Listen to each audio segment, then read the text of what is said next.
Assalamualaikum warahmatullahi wabarakatuh, anak-anak hebat.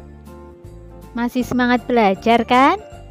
Sebelum mulai belajar, silakan kalian siapkan dulu buku dan alat tulis, dan jangan lupa untuk berdoa. Anak-anak hebat, hari ini kita akan mempelajari tema 7, subtema 2, pembelajaran yang ketiga.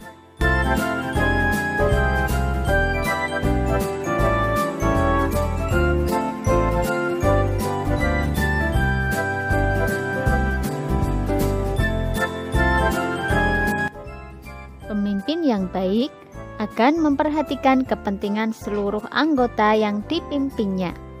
Pemimpin yang baik juga akan selalu mengajak anggotanya berbuat baik. Wilayah Indonesia sangat luas, dari Sabang hingga Merauke.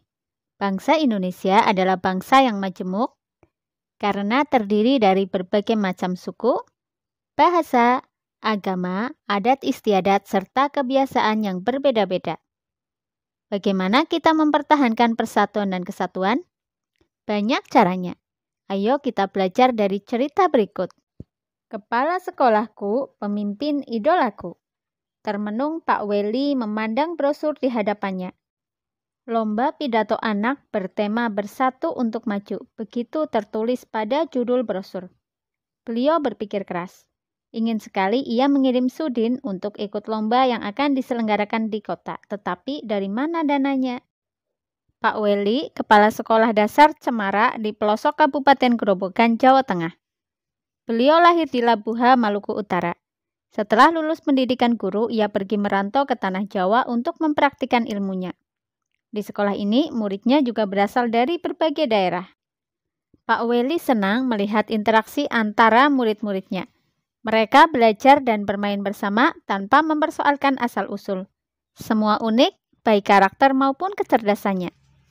Salah satu murid Pak Weli bernama Sudin. Sudin adalah penduduk asli di desa itu. Ia suka membaca, percaya diri, dan komunikatif. Pak Weli ingin Sudin memperoleh pengalaman berharga melalui lomba pidato. Sambil berpikir cara memperoleh dana, Pak Weli mendaftarkan Sudin sebagai peserta lomba. Ia sendiri yang turun tangan melatih Sudin tiap usai sekolah. Semakin mendekati hari perlombaan, Pak Weli risau. Andai saja gajiku cukup untuk mendanai Sudin ke kota, pikirnya. Hingga suatu sore terlintas ide di benaknya. Dipandangnya kebun pisang di belakang sekolah. Hampir semua tanaman pisang sudah berbuah dan siap panen. Esok paginya, Pak Weli membicarakan idenya dengan para guru. Mereka bermusyawarah mewujudkan ide Pak Weli. Setelah dicapai kesepakatan, Pak Weli mengerahkan guru, penjaga sekolah, serta murid kelas 5 dan 6.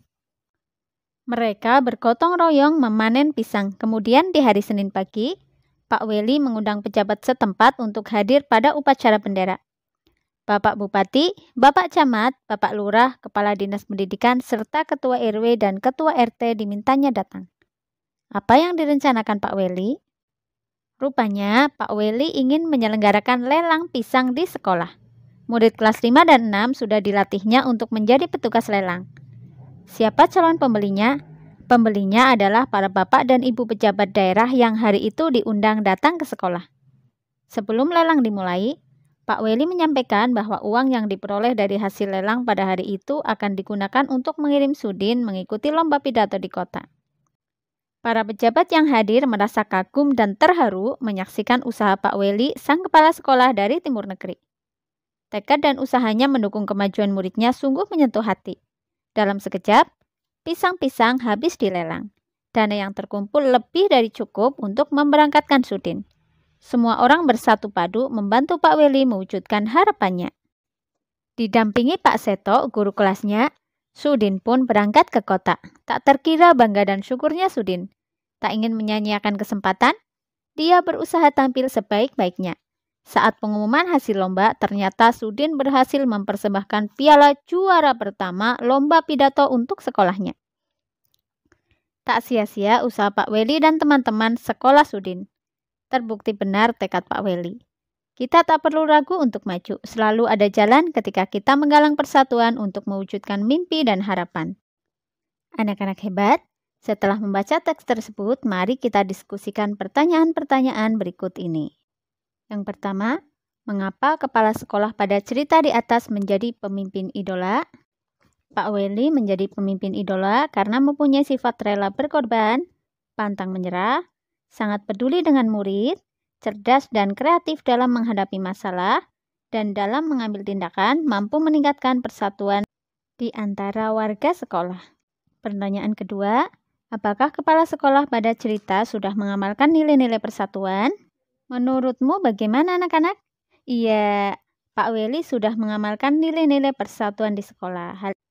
Hal ini ditunjukkan dengan ajakan Pak Welly untuk bergotong royong, memanen pisang dan melelang pisang. Pertanyaan ketiga, apakah kepala sekolah sudah menerapkan nilai-nilai kerakyatan?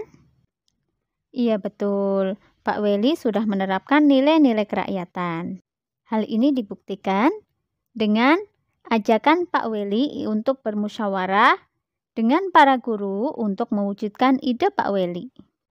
Pertanyaan keempat, apa alasan kepala sekolah membantu Sudin untuk mengikuti lomba pidato? Apa ya anak-anak jawabannya?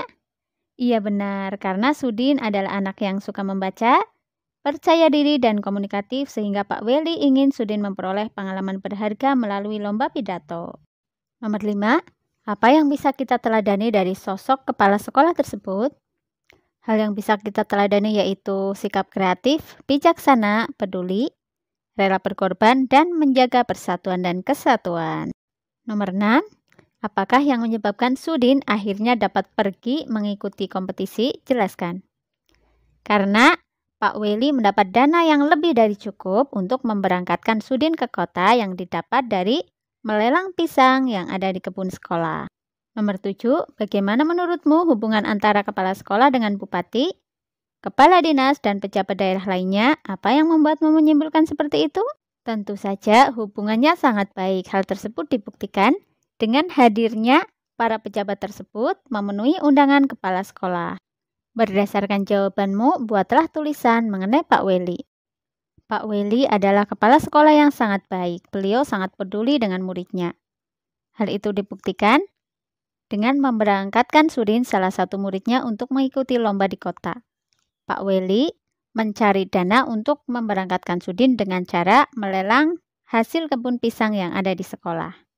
Pak Welly mengajak warga sekolah untuk bersama-sama mensukseskan acara lelang tersebut.